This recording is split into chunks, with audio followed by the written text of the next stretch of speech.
अस्सलाम वालेकुम students, my self मौसमन में डूइंग डॉक्टर ऑफ फार्मेसी। तो स्टूडेंट्स, हम पढ़ रहे थे बायोलॉजी क्लास 10 का chapter number 14 that is reproduction.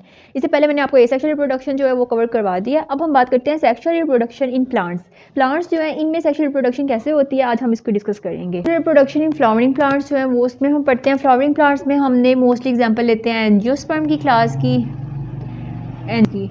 तो अब इसके हम स्ट्रक्चर देखते हैं कि ये कैसा होता है। अब जो फ्लावरिंग प्लांट्स हैं तो ऑब्वियसली हम फ्लावर की बात करेंगे, और जो फ्लावर होता है वो रिप्रोडक्टिव पार्ट होता है। किसी भी फ्लावरिंग प्लांट का जो रिप्रोडक्टिव पार्ट होता है वो फ्लावर होता है। अब फ्लावर जो है वो किस तरह अरेंज्ड होता है, उसके कंपोनेंट्स किस तरह अरेंज्ड होते हैं, तो वो उसके बारे में हम डिस्कस करते हैं। फ्लावर होता है वो उसकी अरेंजमेंट जिस कंपोनेंट्स होते हैं उसे हम कहते हैं वर्ल्ड्स, और जो वर्ल्ड्स होते हैं वो चार तरह के होते हैं, दो आउटर होंगे और दो इनर होंगे। अब जो आउटर होंगे वो तो नॉन रिप्रोडक्टिव होंगे, और जो इनर स्ट्रक्चर्स इनर वर्ल्ड्स होते हैं वो रिप्रोडक्टिव होते हैं। स्टूडेंट, जो पहली वर्ल्ड्स, अगर हम वर्ल्ड्स की बात सबसे पहले अगर हम बात करते हैं कैलिक्स की, तो कैलिक्स जो है सबसे आउटर मोस्ट पार्ट है। किसी भी फ्लावर का जो आउटर मोस्ट पार्ट होता है उसे हम कहते हैं कैलिक्स। और कैलिक्स जो है उसको जो इसके जो लीफलेट्स होते हैं इसको हम कहते हैं सेपल्स। ठीक है, सेपल्स जो हैं वो किसी भी फ्लावर को प्रोटेक्ट करते हैं। ग्रीन कलर का होता है और ये प्रोटेक्टिव स्टेज की होता है। फॉर एग्जांपल अगर हमने बनाया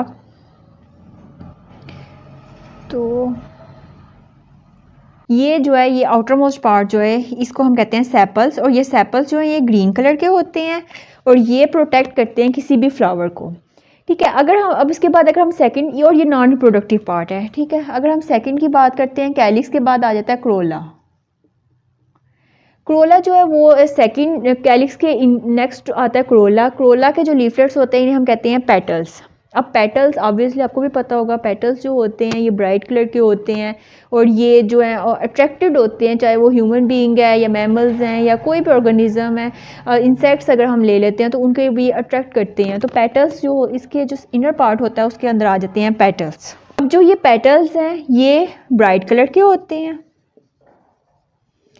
अब जो थर्ड और फोर्थ पार्ट आ जाता है वो आ जाता है रिप्रोडक्टिव पार्ट। ये दो अभी तक थे non reproductive part, sepals protection के लिए और पेटल्स ब्राइट कलर के लिए या पोलिनेशन के लिए। अभी हम पढ़ते हैं कि पोलिनेशन भी कैसे होती है। ठीक है, अब थर्ड पार्ट आ जाता है, जो एंड्रोशियम है ये मेल रिप्रोडक्टिव पार्ट है। ठीक है, और जो फोर्थ पार्ट है वो है gynoecium. Gynoecium female reproductive part है और जो एंड्रोशियम है ये मेल रिप्रोडक्टिव पार्ट है। तो सबसे पहले हम एंड्रोशियम की अगर हम बात करते हैं तो इसके जो स्ट्रक्चर है इसके अंदर आ जाता है स्टेमन। ये एंड्रोशियम का जो पार्ट है इसके अंदर आ जाएगा स्टेमन। इसको मैंने हाईलाइट कर दिया है। अब इसमें जो स्टेमन के आगे फर्दर टू पार्ट्स हैं, ये जो वाला पार्ट है इसे हम कहते हैं एंथर। जो ये वाला पार्ट है जिसको मैंने इस तरह हाईलाइट किया है इसे हम कहते हैं फिलामेंट। ठीक है, जो एंथर है ना इसको हम कहते हैं कि ये रिप्रोडक्टिव पार्ट है। इसकी मैं इधर फ्लो चार्ट जो है वो बना देती हूँ।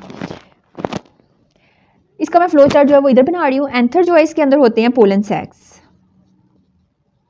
ठीक है, अब इस पोलन सैक्स जो है इसके अंदर होगी म्योसिस, और आपको पता है म्योसिस होगी और म्योसिस से प्रोड्यूस होगा माइक्रोस्पोर।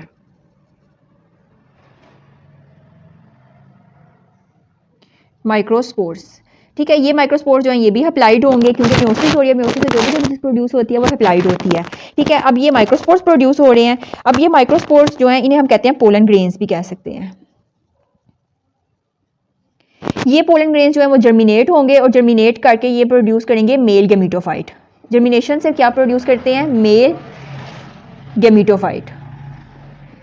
लेकिन ये मेल गेमीटोफाइट कैसे प्रोड्यूस होती है इसको अगर हम बात करते हैं तो हम कहते हैं कि जो माइक्रोस्पोर्स हैं इसके न्यूक्लियस में, इसका जो न्यूक्लियस है माइक्रोस्पोर्स का, ये न्यूक्लियस की होती है माइटोसिस। न्यूक्लियस की माइटोसिस होगी और माइटोसिस होके दो न्यूक्लियस प्रोड्यूस होंगे। एक है ट्यूब न्यूक्लियस और एक है जनरेटिव न्यूक्लियस। ये जनरेटिव न्यूक्लियस फर्दर इसकी माइटोसिस होगी और ये माइटोसिस से प्रोड्यूस करेगा टू स्पर्म्स। तो स्टूडेंट्स, अब आप देख सकते हैं एंड्रोशियम में मेल रिप्रोडक्टिव पार्ट है, इससे प्रोड्यूस होनी थी मेल गेमीटोफाइट। अब मेल गेमीटोफाइट के अंदर क्या आ जाता है? ये एक ट्यूब न्यूक्लियस और दो स्पर्म्स, ये दोनों मिलके क्या बनाते हैं? Mail gametophyte. तो ये हमारे पास ट्यूब न्यूक्लियस और दो स्पर्म्स हैं, इन्होंने जाना है फीमेल गेमीटोफाइट में और यानी गाइनोशियम में। तो स्टूडेंट्स अगर हम नेक्स्ट पार्ट की बात करते हैं, दैट इज़ गाइनोशियम। गाइनोशियम जो है ये फीमेल रिप्रोडक्टिव पार्ट है। अब फीमेल रिप्रोडक्टिव पार्ट जो है इसके अंदर हम कहते हैं कार्पल्स होते हैं, और कार्पल्स की अगर फर्दर क्लासिफिकेशन की जाए तो सबसे पहले ये जो बाहर ये वाला स्ट्रक्चर आपको नज़र आ रहा है इसे हम कहते हैं ओवरी, और ओवरी के अंदर जो ये आपको सर्कल नज़र आ रहा है इसे कहते हैं ओव्यूल्स। ओवरी के अंदर बहुत ज़्यादा, एक भी ओव्यूल हो सकता है, ज़्यादा भी हो सकते हैं, ठीक है। ये वाला आ जाता है स्टाइल, और ये जो है ये है स्टिग्मा। ओव्यूल, स्टाइल और स्टिग्मा, ठीक है। अब जिस तरह हमने मेल रिप्रोडक्टिव सिस्टम पढ़ा था इसका फ्लावरिंग प्लांट्स में, इस तरह फीमेल का भी हम पढ़ सकते हैं कि जो ओवरी है, अगर हम ओवरी की बात करते हैं, ये मैं आपको फ्लो चार्ट में समझा देती हूँ ताकि आपको आसानी रहेगी। ओवरी के अंदर बहुत ज़्यादा ओव्यूल्स होते हैं, ठीक है। अब ये जो ओव्यूल्स हैं इनमें क्या होगा कि कोई एक ओव्यूल है, ठीक है। फॉर एग्जांपल हम एक एग्जांपल ले रहे हैं इस वक्त। ओव्यूल है, उसने क्या किया, उसमें हुई मियोसिस से क्या प्रोड्यूस होंगे, हेप्लाइड। मैंने आपको पहले बताया था कि मियोसिस से हमेशा हेप्लाइड प्रोड्यूस होते हैं, हेप्लाइड मैक्रोस्पोर। अब हमने पढ़ा था कि जो एंड्रोशियम है इसमें हेप्लाइड माइक्रोस्पोर प्रोड्यूस होना है, लेकिन एक चीज़ याद रखिएगा कि जो ओवरी है इससे हेप्लाइड मैक्रोस्पोर प्रोड्यूस होना है। या माइक्रो और मैक्रो का जो डिस्टिंक्शन है वो आप एक दफ़ा देख लीजिएगा, ठीक है। ओवरी से प्रोड्यूस हुए ओव्यूल्स, ओवरी के अंदर होते हैं ओव्यूल्स, ओव्यूल्स ने मायोसिस हुई और हेप्लाइड मैक्रोस्पोर जो है वो प्रोड्यूस हुए। डोमिनेट करना है बिल्कुल उस मेल गेमीट की तरह और बना देना है फीमेल गेमीटोफाइट। गेमीटोफाइट कैसे बनेगी, अब हम देखते हैं कि इसका जो मैक्रोस्पोर है इसका न्यूक्लियस जो है इससे क्या हुई माइटोसिस। जिस तरह उसके न्यूक्लियस में माइटोसिस हुई थी इस तरह इसके न्यूक्लियस में भी माइटोसिस होगी, और माइटोसिस से प्रोड्यूस होगा और एक फ्यूजन न्यूक्लियस। तो स्टूडेंट्स ये है फीमेल गेमीटोफाइट, ठीक है। जिस तरह हमने पढ़ा था कि जो मेल गेमीटोफाइट है उसमें हमने कहा था कि एक ट्यूब न्यूक्लियस और 2 स्पर्म्स हैं। फीमेल गेमीटोफाइट में एक एग सेल और एक फ्यूजन न्यूक्लियस है, और ये हेप्लाइड है, ठीक है। अब हम पढ़ते हैं कि इनकी पोलिनेशन कैसे होती है। यहाँ तक आपको होप तो समझ आ गया होगा कि वर्ड्स कितने हैं, 4 हैं, कैलिक्स, कोरोला, एंड्रोशियम और गाइनोशियम। कैलिक्स और कोरोला जो है ये नॉन रिप्रोडक्टिव है और ये आउटर होते हैं। एंड्रोशियम और गाइनोशियम इनसाइड आप स्ट्रक्चर भी देख सकते हो, इनसाइड प्रेजेंट है। कैलिक्स जो है ये आउटर मोस्ट स्ट्रक्चर है, इसके लीफलेट्स को हम कहते हैं सेपल्स। ये ग्रीन कलर के होते हैं, ये सेपल्स, ठीक है। ये सेपल्स ग्रीन कलर के होते हैं। इस तरह क्रोला जो है इसके जो लीफलेट्स होते हैं इसे हम कहते हैं ये वाले पेटल्स। ये पेटल्स जो है वाइट कलर के होते हैं, ये पोलिनेशन में हेल्प करते हैं। एंड्रोशियम जो है ये मेल रिप्रोडक्टिव पार्ट है, इसके अंदर इसके जो यूनिट है उसे हम कहते हैं स्टेमन, और स्टेमन के अंदर आ जाता है एंथर और ये फिलामेंट, ठीक है। एंथर के अंदर होते हैं पोलन सैक्स। पोलन सैक्स जो आगे से फर्दर प्रोसीजर करते हैं, तो जो हमारे पास मेल गेमीटोफाइट प्रोड्यूस होती है उसमें एक ट्यूब न्यूक्लियस और 2 स्पर्म्स होते हैं। इसी तरह गाइनोशियम जो है इसके अंदर ये गाइनोशियम का यूनिट है कार्पल। कार्पल के फर्दर डिवाइड करें तो स्टिग्मा, स्टाइल, ओव्यूल और बाहर ओवरी, ठीक है।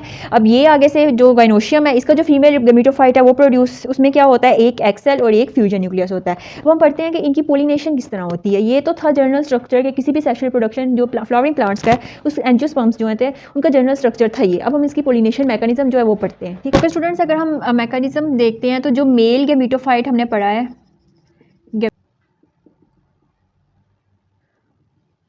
मेल गेमीटोफाइट जो है इसके अंदर हमने पढ़ा है कि 2 स्पर्म्स हैं और एक जो है वो ट्यूब न्यूक्लियस है, ठीक है। फीमेल गेमीटोफाइट जो है इसके अंदर हमने पढ़ा है कि एक है एग सेल और एक है फ्यूजन न्यूक्लियस। तो अब हम देखते हैं कि इनकी पोलिनेशन जो है वो किस तरह होती है। एंथर है, ये फिलामेंट्स हैं, ये स्टिग्मा, स्टाइल, ये ओव्यूल है और ये बाहर ओवरी है, ठीक है। ये मेल रिप्रोडक्टिव पार्ट का स्ट्रक्चर है, और ये मेल रिप्रोडक्टिव पार्ट का स्ट्रक्चर है, और ये जो है फीमेल रिप्रोडक्टिव पार्ट का स्ट्रक्चर है। तो अब हमने देखना है कि जो एंथर है इसके अंदर हमने कहा था कि पोलन सैक्स हैं। एंथर के अंदर प्रेजेंट है पोलन सैक्स, ठीक है। इन पोलन सैक्स ने मैच्योर होना है, और ये मैच्योर होंगे, जब ये पोलन सैक्स मैच्योर हो जाएंगे तो ये इधर जाएंगे स्टिग्मा के पास। अब इसके अंदर जो ये वाला ट्यूब न्यूक्लियस है इसने क्या बनाना है, पोलन ट्यूब। ये इस तरह ऐसे एक ट्यूब बना देगा जिसे हम कहते हैं पोलन ट्यूब। ये पोलन ट्यूब जो है इसको हम कहते हैं पोलन ट्यूब। ट्यूब से क्या होगा कि जो पोलन सैक्स हैं ये आराम से इधर से मूव करेंगे, ये इधर से मूव कर रहे हैं और ये मूव करते करते ओव्यूल में चले जाएंगे। ओव्यूल में जाके ये ब्रस्ट हो जाते हैं और रिलीज़ करते हैं स्पर्म्स, ठीक है। अब हमने कहा था कि एक मेल गेमीटोफाइट से 2 स्पर्म्स और एक ट्यूब न्यूक्लियस ने रिलीज होना है। तो ट्यूब न्यूक्लियस जो है इसने बना दी पोलन ट्यूब, और इधर जाके ओव्यूल के अंदर जो है वो 2 स्पर्म्स जो है वो प्रोड्यूस हो गए, ठीक है।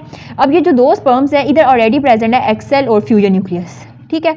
अब इन 2 स्पर्म्स ने एक्सेल और फ्यूजन न्यूक्लियस इनके साथ कैसे कंबाइन होना है वो देखते हैं।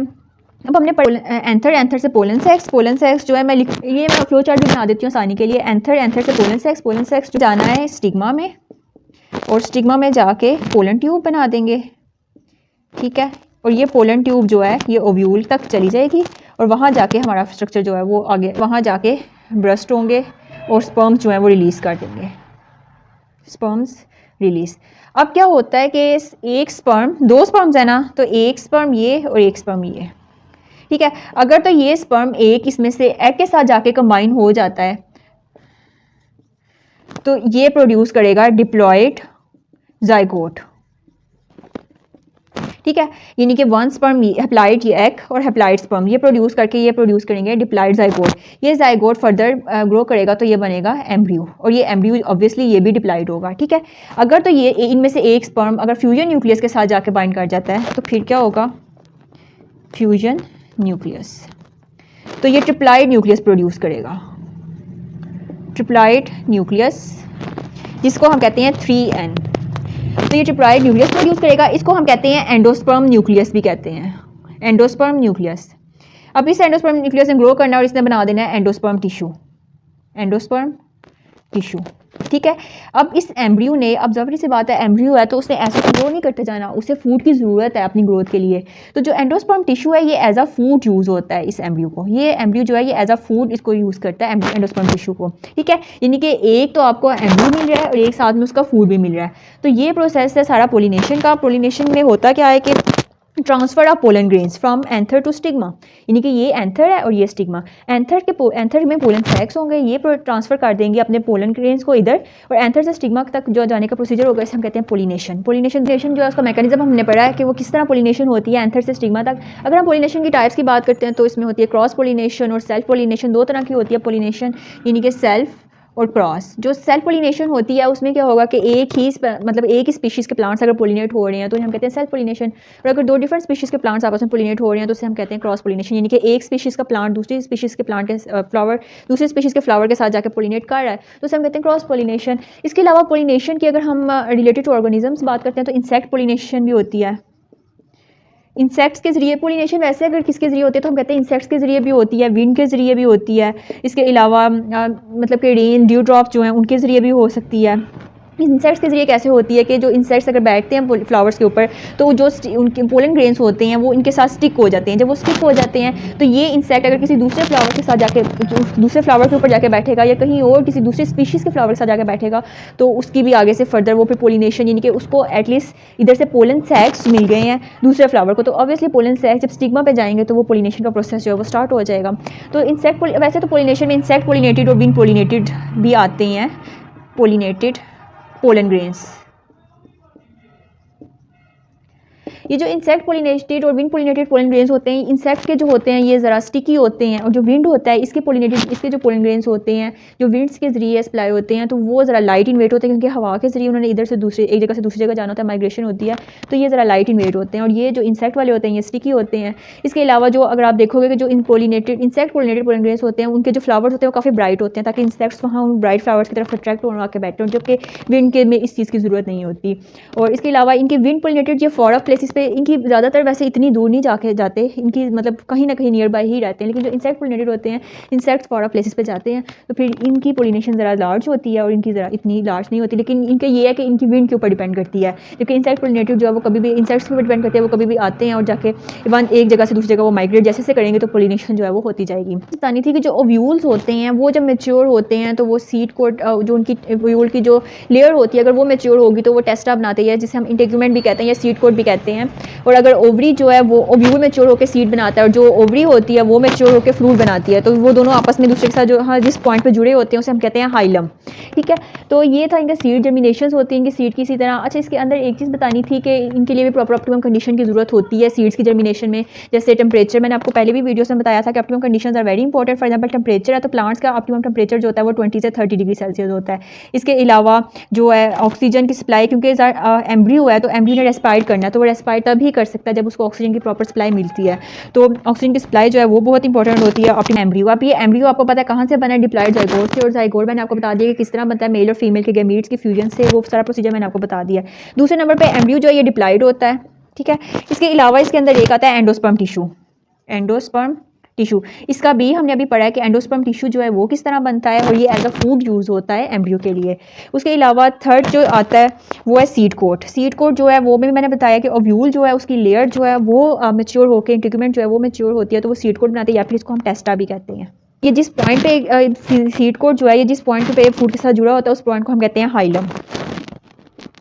हाइलम में एक लेयर होती है माइक्रोफाइल, वहाँ ये जर्मिनेट होंगे, स्पोरोफाइट जनरेशन जो है वो प्रोड्यूस करेंगे। इसी तरह गैमेटोफाइट और स्पोरोफाइट जनरेशन जो मैंने आपको बताया था कि अल्टरनेशन ऑफ जनरेशन किस तरह होती है, इस तरह ये प्रोड्यूस होती रहती है। तो इसी तरह सीड्स जो है उनकी जर्मिनेशन के लिए भी ऑप्टिमम कंडीशन जो है वो रिक्वायर होती है। मैंने आपको पहले भी बताया कि ऑप्टिमम कंडीशंस वो कंडीशंस होती है जिन पे कोई एंजाइम वर्क करता है, जिन पे आपकी ग्रोथ होती है, जिन पे आपकी बॉडी का एंजाइम्स या फिर प्लांट्स जो उनकी बॉडी के एंजाइम्स जो हैं वो जिस टेम्परेचर पे या जिस कंडीशन पे वर्क करते हैं उसे हम कहते हैं ऑप्टिमम कंडीशन, जिसमें टेम्परेचर आ जाता है। अगर टेम्परेचर जो प्लांट्स का है उनका होता है 20 से 30 ऑप्टिमम कंडीशन टेम्परेचर। अगर इनको इससे ज़्यादा टेम्परेचर मिल रहा है तो ये इनके ऊपर ड्रॉट की कंडीशन आ जाएगी, ये सही से वर्क नहीं करेंगे और जो प्लांट्स के प्रोसीजर्स होते हैं लाइक फोटोसिंथेसिस, रेस्पिरेशन वगैरह वो नहीं होगी अगर ऑप्टिमम कंडीशन जो है इसे एक्सीड कर जाए या इससे कम हो जाए, तो तब भी क्रिस्टल फॉर्मेशन हो जाती है। इनके एंजाइम्स जो उनकी क्रिस्टल फॉर्मेशन हो जाती है और वो भी तब भी वर्क नहीं करते। ठीक है, इसके अलावा आ जाती है एयर सप्लाई जिसमें ऑक्सीजन आ जाती है। तो ऑक्सीजन ऑब्वियसली इसके अंदर एम्ब्रियो है, एम्ब्रियो को रेस्पायर करना, तो रेस्पायरेशन के लिए ऑक्सीजन की इंपॉर्टेंस है। तो ऑक्सीजन जो है वो बहुत इंपॉर्टेंट रोल प्ले करती है ऑप्टिमम कंडीशंस में। इसके अलावा न्यूट्रिएंट्स आ जाते हैं, सॉइल न्यूट्रिएंट्स। अगर प्लांट्स को सॉइल न्यूट्रिएंट्स प्रॉपर मिल रहे हैं तो तभी वो ग्रो करेंगे, अगर उन्हें न्यूट्रिएंट्स प्रॉपर नहीं मिल रहे तो वो ग्रो नहीं करेंगे। मैंने पिछली वीडियो में भी आपको बताया था कि हार्मोन्स होते हैं जो कि प्लांट्स की ग्रोथ के लिए इंपॉर्टेंट होते हैं, लाइक ऑक्सीन, साइटोकाइनिन्स, गिबरेलिन्स और इसके अलावा एसिटिक एसिड और इथाइलिन वगैरह। ठीक है, अगर ये प्रॉपर इसको मैक्सिमम अमाउंट जो उनकी होती है रिक्वायर्ड अमाउंट अगर वो नहीं मिल रही तो प्लांट्स में वो ऑब्वियसली ग्रो नहीं करेंगे। तो स्टूडेंट्स ये था सेक्सुअल रिप्रोडक्शन इन प्लांट्स। ये एक लॉन्ग क्वेश्चन जो है उसकी फॉर्म में भी आ सकता है, उसमें ये भी पूछा जा सकता है कि रिप्रोडक्शन जो प्लांट्स हैं उनकी सेक्सुअल रिप्रोडक्शन की इसके पार्ट्स बता दें, स्ट्रक्चर बता दें। अगर तो स्ट्रक्चर का कहा जाता है तो आपने सिर्फ वर्ड्स का बताना है, ये कि इसके अंदर 4 वर्ड्स होते हैं, कैलिक्स, क्रोला, एंड्रोशियम और गाइनोशियम।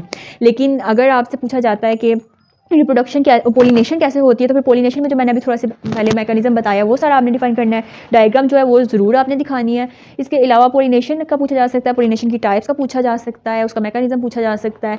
उसके अलावा जर्मिनेशन ऑफ सीड्स, ये एक लॉन्ग क्वेश्चन जो है वो आ सकता है कि उसकी कंडीशंस क्या हैं। तो ऑप्टिमम कंडीशंस आप देख सकते हो, तो वो भी मैंने बताई हैं, तो वो भी आप साथ साथ देखते जाना। इसके अलावा शॉर्ट क्वेश्चन जो हैं उसके अंदर ये पूछा जा सकता है कि जो वर्ड्स क्या होते हैं। इसके अलावा कैलिक्स के लीफलेट्स, क्रोला उसके लीफलेट्स। हाँ, एक चीज़ जो एमसीक्यूज़ के लिए बहुत इंपॉर्टेंट है वो ये पूछी जाती है कि जो मेल गैमेटोफाइट है उसमें क्या आता है, उसमें एक ट्यूब न्यूक्लियस और 2 स्पर्म्स आते हैं, और जो फीमेल गैमेटोफाइट है उसके अंदर एक एक्सेल और एक फ्यूजन न्यूक्लियस आता है। तो ये चीज़ याद रखनी, ये कन्फ्यूजन हो जाती है अक्सर, तो इसको देख लीजिएगा साथ। ये एमसीक्यूज़ पॉइंट ऑफ व्यू से बहुत इंपॉर्टेंट है। और एक टेम्परेचर की ये कि 20 से 30 डिग्री सेल्सियस जो है वो ऑप्टिमम टेम्परेचर होता है प्लांट्स के ग्रोथ के लिए।